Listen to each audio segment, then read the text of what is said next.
Shalom, shalom. Shalom, shalom. Aujourd'hui, on va parler d'un klal, d'une loi qui existe dans la Torah. Assez doché lota assez. Un commandement positif, assez. Un commandement positif de la Torah. Doché, il va repousser un commandement lota assez, un commandement négatif de la Torah. Dans la Masechet Yoma, dans le traité Yoma, vous avez ici au premier makor, dans le traité Yoma, page 83, folio A, il est marqué la chose suivante. Tanour Abanan, un enseignement des Chachamim, Mi she'echazo bulmus, machilim oto akal akal. Tevel venevela, machilim oto nevela. Tevel jvit, machilim oto jviit. Tevel jvit, jvit. Qu'est-ce que nous enseignent les Chachamim? Les sages nous enseignent la chose suivante. Lorsqu'une personne a été prise d'une crise de boulimie, on a bulmus, c'est boulimie, machilim oto akal akal. On doit commencer à le faire manger les choses, les interdits les moins graves jusqu'aux plus graves. C'est-à-dire un cas nagid, que si une personne elle se trouve en crise, on doit tout de suite lui donner à manger. Et autour de nous, il y a uniquement des mets qui sont interdits. Est-ce qu'on a le droit de lui donner à manger des mets interdits? Oui. Pourquoi? Parce qu'on avait vu la dernière fois que Vechai Ba'em, que la Torah elle nous a été donnée pour vivre grâce aux mitzvot, et pas pour mourir à cause des mitzvot. Et on a le droit de transgresser des mitzvot de la Torah pour pouvoir vivre. C'est-à-dire, donc les interdits, il a le droit de les manger. La question est, quel interdit on va pouvoir lui donner? Tous les interdits. Mais si on a le choix, l'interdit le moins grave jusqu'à l'interdit le plus grave. Et la Gemara nous donne un exemple. Tevel venevela, si on a la possibilité de lui donner une bête qui est nevela, c'est-à-dire une bête qui est morte et qui n'a pas été, on n'a pas fait la shrita, est-ce qu'on a le droit de lui donner cette bête morte? Ou bien, tevel c'est quoi? C'est des fruits qui ont été cultivés et qu'on aurait dû prélever le trumot ou maasrot, c'est-à-dire le maaser, et qu'on n'a pas prélevé le maaser. Qu'est-ce qui vaut mieux? Qu'est-ce qui est moins grave? Machilim oto nevela. On doit lui donner la nevela, parce que c'est moins grave que le tevel. Tevel vishvit, shvit. Si on a le choix entre le tevel, donc ces fruits non prélevés, et jviit, et des fruits de l'année sabbatique, qu'est-ce qu'on doit lui donner? Des fruits de l'année sabbatique, etc., etc. Rashi nous dit, Mi shechazo bulmus, celui qui a été pris d'une crise de boulimie, choli aochez mechamat re'avon. C'est une maladie qui est due à un manque, mechamat re'avon, un manque une personne, son appétit s'éveille brusquement, il est prêt à tout faire pour pouvoir manger. Vous savez, dans Masechet Yoma, on parle de quoi? Yoma, du jour. De quel jour on parle? De Yom Kippourim. Et on parle justement du cas d'une personne qui a une crise de boulimie le jour de Kippour. À partir de ça, la Gemara développe énormément ce cas de boulimie le jour de Kippour, et boulimie pour d'autres interdits, etc., etc. Ce qui est intéressant, c'est que cette Gemara a été codifiée dans le Shulchan Aruch à deux endroits différents. Regardez le Makor 2, on parle, c'est la loi, c'est la halakha qui a été fixée par le Shulchan Aruch dans la partie de Orach Chaim, au paragraphe Tar Yach. Tar Yach, c'est 618. Misha Chazo Bulmus, V'ocholi Sheba Mechamat Ra'avon. Donc, Rabbi Yosef Karo nous dit, une personne prise d'une crise de boulimie, Sheba Mechamat Ra'avon, c'est-à-dire qu'il commence à avoir très faim, Vesimano She'enav Keod Veno Yachol Lirot. Et d'où est-ce qu'on sait ça, que c'est une crise de boulimie? Une personne, pitom, elle sent la faim, et ses yeux, Kehot, Enav Kehot, comment ils deviennent foncés. Machilimoto Hachiyiru Enav, on doit lui donner à manger jusqu'à ce qu'il reprenne ses forces. Vim Ensha Ma'achal Shel Eter. Maintenant, le cas est, si cette personne qui est tombée malade, autour de lui ne se trouve aucun aliment kasher, c'est-à-dire propre à être mangé, Machilimoto Ma'achal Isur, on peut lui donner à manger un aliment interdit. Ve'im Yeshkan Shne Min Isurim, et s'il y a deux sortes d'interdits, Chamour, Echad Chavon Michamero, un interdit plus grave que l'autre, Machilimoto Akal Techila, on doit Kodem Kol, avant tout, lui donner l'interdit le moins grave, ensuite on passera à l'interdit le plus grave.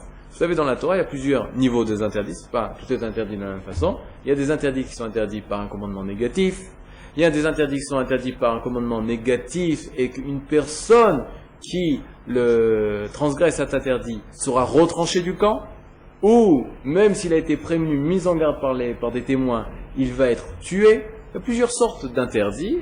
Comment c'est si c'est grave? ou moins grave en fonction de la punition que Akadosh Baruch Hu a fixée à tel ou tel interdit. Regardez le troisième accord dans le Shulchan Aruch. Donc là, c'est notre passage, c'est Orachaim Siman Shakar, au Siman de 328.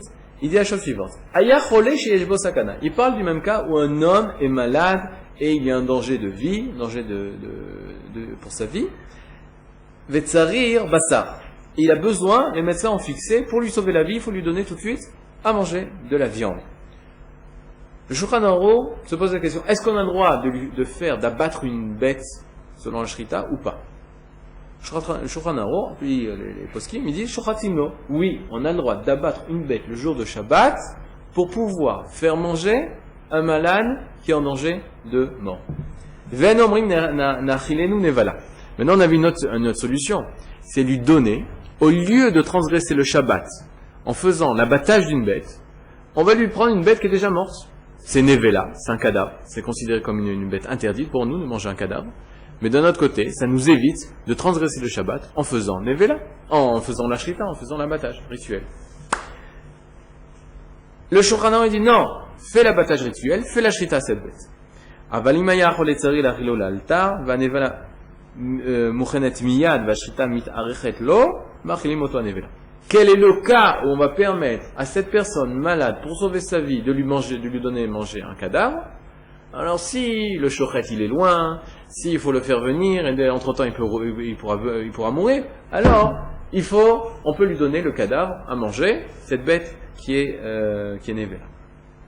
Et les Chora, il y a une contradiction entre les deux passages du Shulchan Aruch. Le premier passage du Shulchan Aruch, il dit, il faut commencer, lorsqu'une personne est prise d'une crise de boulimie, c'est-à-dire en danger, on doit commencer par les interdits, comme dit la Gemara, les interdits les moins graves aux interdits les plus graves. Et puis Tom, il nous dit, mais si ça se passe le cas d'un cholé, chez Eshbo Sakana Be Shabbat, un cholé, un malade qui est en danger le Shabbat, alors là, si on a une nevela, un cadavre, ou une bête vivante, et on doit lui faire la shrita, on permet de faire le Shabbat la shrita. C'est quoi le problème? Le problème est simple. Qu'est-ce qui est plus grave, de manger une nevela, ou de faire la shrita à une bête le Shabbat? La réponse est simple. Nevela, tout le monde sait, c'est un lave.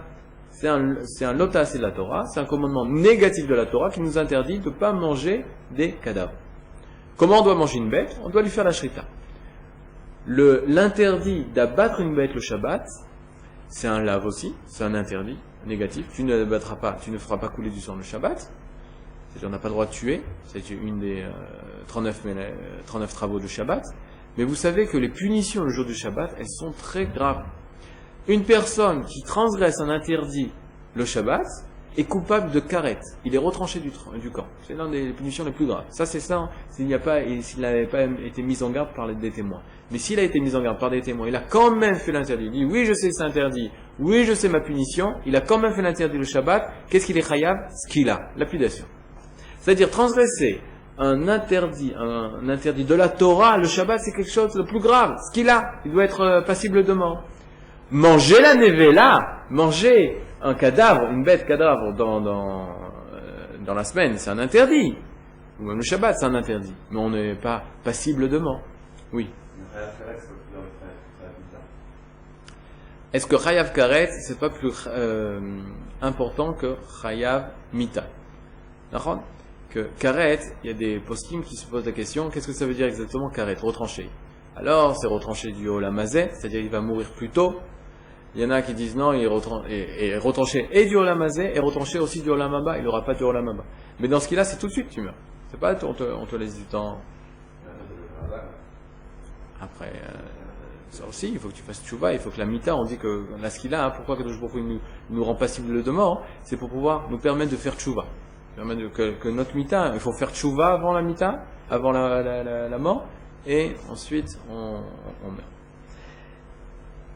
Et donc la question est, comment ça se fait que le Shabbat, si une personne elle doit être sauvée, on a le droit de transgresser, d'Afka, le Shulchan Aruch, les poskim, ils disent il vaut mieux faire l'abattage de la bête, donc transgresser quelque chose de plus grave, au lieu de manger Neval. Et ça on comprend pas, et ça va en contradiction à ce qu'on a vu dans la Gemara de Yoma, que non, on commence par un interdit moins grave, pour arriver à la fin, un interdit plus grave. C'est-à-dire, ma question est claire? Bien fait. Alors regardez, le Ran sur Yoma, le Rabbeinu Nissim sur Yoma, il va répondre à la question. Il dit la chose suivante. She'en isur nevela kal mi isur Shabbat. Il pose notre question. Le isur de la nevela, le isur de manger une bête cadavre, il est plus léger, il est moins grave, mi isur Shabbat. Il est moins grave que l'interdiction du Shabbat. Alors pourquoi on n'a pas le droit de manger une nevela, le Shabbat, et pourquoi on nous a permis, au lieu de manger une nevela le Shabbat, il vaut mieux faire l'abattage d'une bête Shabbat sur laquelle on est passible de mort. Pourquoi? Mishum ve'aochel nevela over belav al kol zayit ve'zayit sheba. Aval inya Shabbat lo avar ela besha'at ashrita. Qu'est-ce que nous dit le Ran? Il nous dit lorsque la personne, elle va manger cette bête interdite. Pourquoi elle est interdite? Parce qu'elle n'a pas été abattue rituellement. On lui a pas fait la shrita. À chaque morceau qu'elle amène dans sa bouche, à chaque zaït, à chaque olive, c'est-à-dire mesure d'olive, à chaque 30 grammes, 28 grammes qu'elle va mettre dans sa bouche, elle va transgresser un interdit. Elle va transgresser. À chaque morceau qui va rentrer, il va transgresser un interdit négatif, un interdit de la Torah. Et la personne qui va faire la shrita le Shabbat, la personne qui va faire la shrita le Shabbat, lorsqu'elle aura abattu la bête, ce sera un seul interdit. Très grave, puisqu'on est coupable, passible de mort. Mais de notre côté, c'était une seule fois un interdit.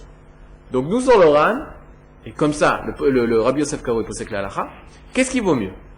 Manger la bête et passer, outre être passible d'un interdit de la Torah à chaque morceau qu'on rentre dans la bouche, ou bien faire une seule fois un interdit, même s'il est plus grave. La halakha, il vaut mieux faire un interdit grave que outrepasser énormément, beaucoup d'interdits de la Torah.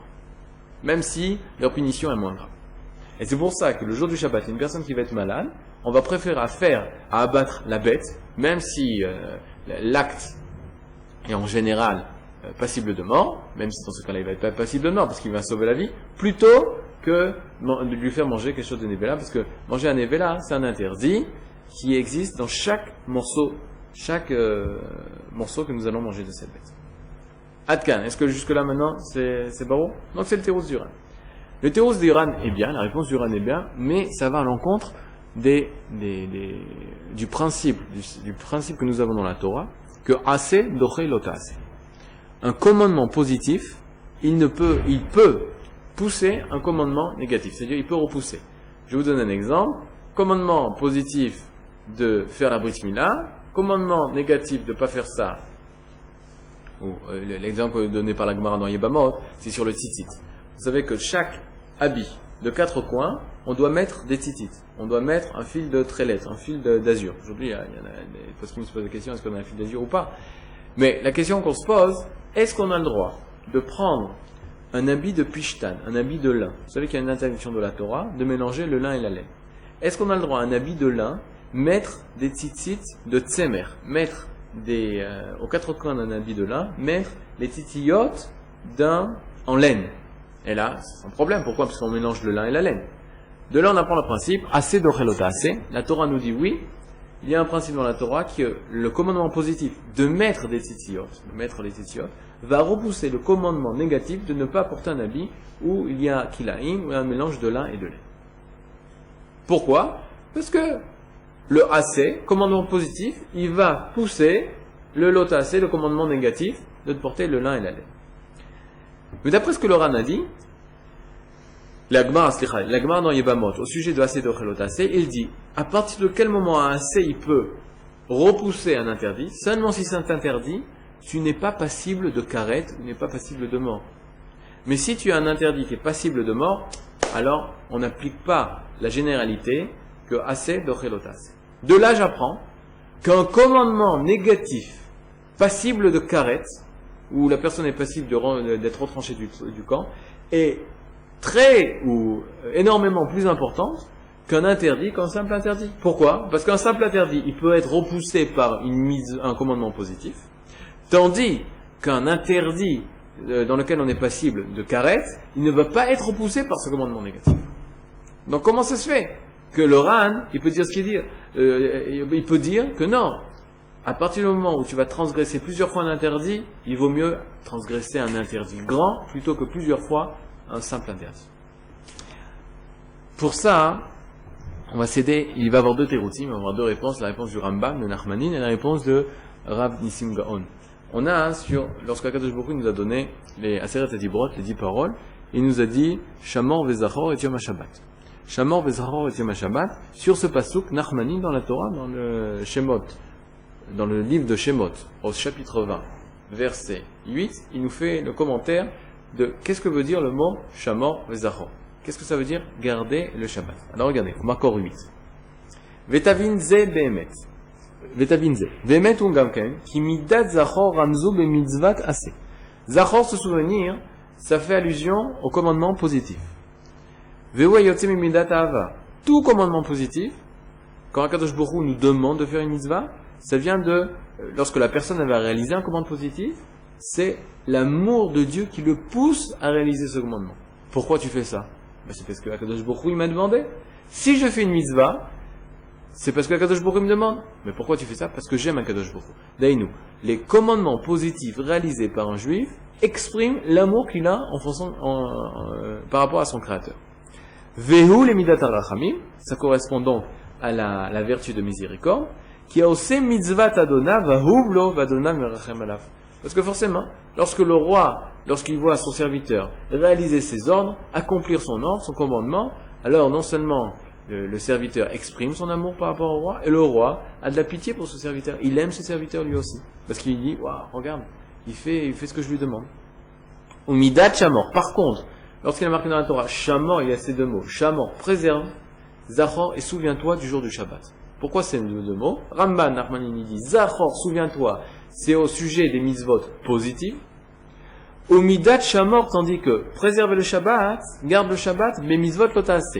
Garder, c'est évite ou ne fais pas des commandes, ne transgresse pas le jour du Shabbat des interdits. Mitzvot lotase, c'est au sujet des interdits. Ve'u midat adin. C'est quoi c'est en fonction, en rapport avec quoi l'interdit? C'est en fonction de la midat adin, de la vertu, de la justice. Yotze midat ayira, qui prend sa source de la ira. Une personne, pourquoi elle va éviter de faire un interdit, de faire une chose interdite par Dieu? Parce qu'il a la crainte par rapport à Akadosh Baruch Hu. Il craint Dieu, forcément, il ne peut pas faire un interdit, transgresser un commandement de Akadosh Baruch Hu. Pourquoi? Parce qu'il a la crainte. Donc il y a ces deux choses. Il y a la hava, il y a l'amour, il y a la ira, il y a la crainte. La hava, l'amour par rapport à Akadosh Baruch Hu, va m'entraîner à faire les commandements positifs, tandis que la ira, la crainte, va entraîner à ne pas transgresser un interdit de Dieu parce que je crains. J'ai la crainte de Akadosh Baruch Hu. Kanishma miasod avara bene Adonai yireoto. Velachem mitzvat asek la mitzvat lo taaseh. Et c'est pour cela, nous explique le Ramban, que le commandement positif est plus grand que le commandement négatif, parce que la hava, l'amour, c'est gdola miyaira. Elle est plus grande que la crainte. Et c'est comme ça que Ramban, Nachmanim, peut nous expliquer, ou de l'enseignement de Nachmanim, du Ramban, on peut apprendre à expliquer, comprendre pourquoi le assez d'offrir l'autre assez. Pourquoi un commandement positif a le dessus sur un commandement négatif? Parce que le commandement positif représente l'amour que nous avons par rapport à Akadosh Baruch Hu. Tandis que le commandement négatif nous représente la crainte que nous avons face à Akadosh Baruch Hu. Lorsque l'amour se présente face à la crainte, qu'est-ce qui est plus fort, qu'est-ce qui est plus grand, qu'est-ce qui est plus acceptable? C'est l'amour. Ramban, Mefourash, explicite dans son explication pourquoi le assez, on peut comprendre du Ramban, pourquoi le assez repousse un commandement l'otas. Tandis que Rav Nissim Gaon, lui, il va nous expliquer une deuxième façon de comprendre pourquoi le assez devrait l'otasé. Parce que selon le Ramban, alors on a un peu de mal à comprendre encore on n'a pas de solution à notre problème. Pourquoi aurait-on le droit de transgresser le commandement du Shabbat pour une personne qui est en danger de vie, alors qu'on aurait pu transgresser, lui donner à manger le nevela, que le niveau de Issour est moins fort. On a dit que c'est mais on a dit que ça contredisait, ça c'est l'oral, mais on a dit que ça contredisait le principe qui dit que lorsque tu as un commandement positif, repousse le commandement négatif. Alors, selon le Ramban, qu'est-ce qui sort? Selon le Ramban, il sort que Ava, qui a l'amour, et il a la suprématie, il domine tout le temps, il repousse tout le temps la ira. Il repousse, même si ils ont dit de faire manger quelque chose de moins grave, mais ça en fin de compte, pas quand même se vedette. Non, c'est sûr qu'il va pas. C'est sûr que c'est pas un interdit.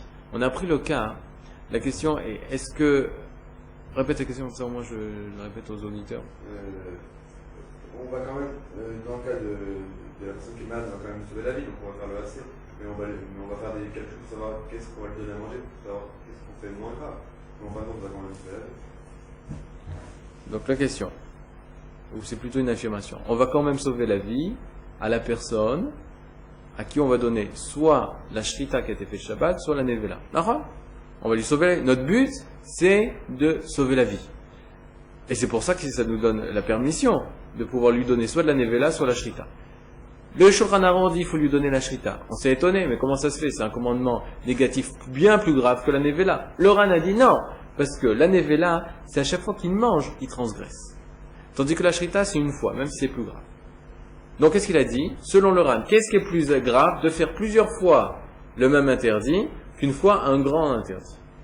Maintenant, on s'est posé la question. Par rapport au principe que le commandement positif repousse un commandement négatif, c'est inverse. C'est-à-dire que on voit que le commandement positif, il ne repousse jamais un karet. Il n'a pas la force de repousser un karet. Donc on voit que le karet, il ne peut pas être, il est forcément plus grand que plusieurs fois un interdit. Parce que ce interdit que tu répètes plusieurs fois, il peut être repoussé par un commandement positif. D'ailleurs, le commandement positif de Vechaybaem, pour la vie, alors tu vas le sauver. Bon, mais là, dans ce cas, même carré, tu vas le sauver. Mais tu prends un commandement, comme on a dit, le talit, les tzitzit, le lin et la laine, tu peux le faire. Pourquoi? Parce que même si à chaque moment que tu as le talit et les tzitzit, tu peux dire la même chose que le ran. À chaque moment, je transgresse. Qu'est-ce que je transgresse à chaque moment? L'interdit d'avoir du lin et de la laine. Alors, j'aurais pas le droit de faire ça. Non, j'ai le droit de faire ça, même si à chaque moment je transgresse. Par contre, assez, l'odochelota assez, chez Eshbokaret. Un assez, il ne peut pas repousser un interdit dont la punition est un karet. Oui, mais c'est plus par rapport à l'odochelota assez, c'est un klal de la Torah qui dit Vechaybaem. Tu vivras, donc tu fais tout pour vivre. Alors tu comprends, c'est-à-dire, le commandement positif pour repousser un interdit qui se répète plusieurs fois. Tandis qu'il n'a pas le droit de repousser un interdit qui est chayav karet. Et le Ran nous dit, non, qu'est-ce qu'il vaut mieux? Il vaut mieux faire un interdit qui est chayav karet, parce que c'est moins grave que faire un interdit qui reporte plusieurs fois. Alors c'est stira, c'est en contradiction. Ramban nous dit, parce que la hava domine le ira, c'est ça, assez d'ochelota. Oui, mais on voit qu'il y a une ira. On voit une ira qui est tellement plus grande, le karet, que même la hava, que même l'amour, elle va pas dominer la ira, elle va pas dominer la crainte. Que ça se passe pas là-bas. Tandis que Rav Nissim Gaon, regardez, dans le Makor Tesha, ce qui est souligné, qui azara, donc c'est sur Shabbat, le Rav Nissim Gaon c'est sur Shabbat, la page 133, il dit la chose suivante, qui azara shelav al ze al tnaï ne'emra. De quoi on parle? De quel tnaï on parle? On prenait peut-être la phrase juste avant. Shebe'et she'ira chiyuv mizvat aseh. Au moment où il y a un commandement de faire la mizvat aseh, de faire un commandement positif, fais ça, nous dit Akadosh Baruch Hu. Nitra azara shilota aseh venekayem atzivu shehu aseh. Nitra azara, c'est-à-dire est repousser complètement la mise en garde de transgresser cet interdit. Ki azara shelav al ze atnai ne'emra. Parce que l'interdit a été dit sous cette condition. Chidouche de Rav Nissim Gaon, il dit la chose suivante. Un interdit, il est tout le temps sous condition. Qu'il n'y ait pas un commandement positif qui vient le repousser. C'est-à-dire, l'interdit, il existe. Tu n'as pas le droit de mélanger le lin et la laine. À condition qu'il n'existe pas un commandement positif qui va me repousser, dans le cas, comme on a dit, de mettre des titillotes de laine sur l'habit de lin. Parce que dans ce cas-là, l'interdit disparaît totalement. C'est-à-dire, lorsqu'on explique assez d'ochelot assez selon Rav Nissim Gaon, c'est pas l'interdit, le commandement positif est supérieur à l'interdit, il le pousse. Non. Akadosh Baruch Hu, lorsqu'il nous a donné des lota assez, des interdits, il a dit à condition qu'il n'y ait pas en face de lui une misva positive. Parce que si en face de lui il y a une misva positive, ça n'existe pas. C'est comme s'il n'y avait jamais eu cet interdit. D'ailleurs, lorsqu'une personne a fait une misva positive, un commandement positif, de mettre des tzitzit, Des tzitsiyot, un habit, c'est un commandement positif, mais c'est des tzitzit de lin, et l'habit il est de lin, c'est des tzitzit de laine, et l'habit il est de lin. On n'a pas le droit de mélanger le mana. Non, qui a dit? Lorsqu'on parle de tzitzit, qu'un commandement positif, c'est comme si jamais Akadosh Baruch Hu nous avait interdit de mélanger le lin et la laine. Alors Zéya fait. Pourquoi Zéya fait? Parce qu'on comprend maintenant.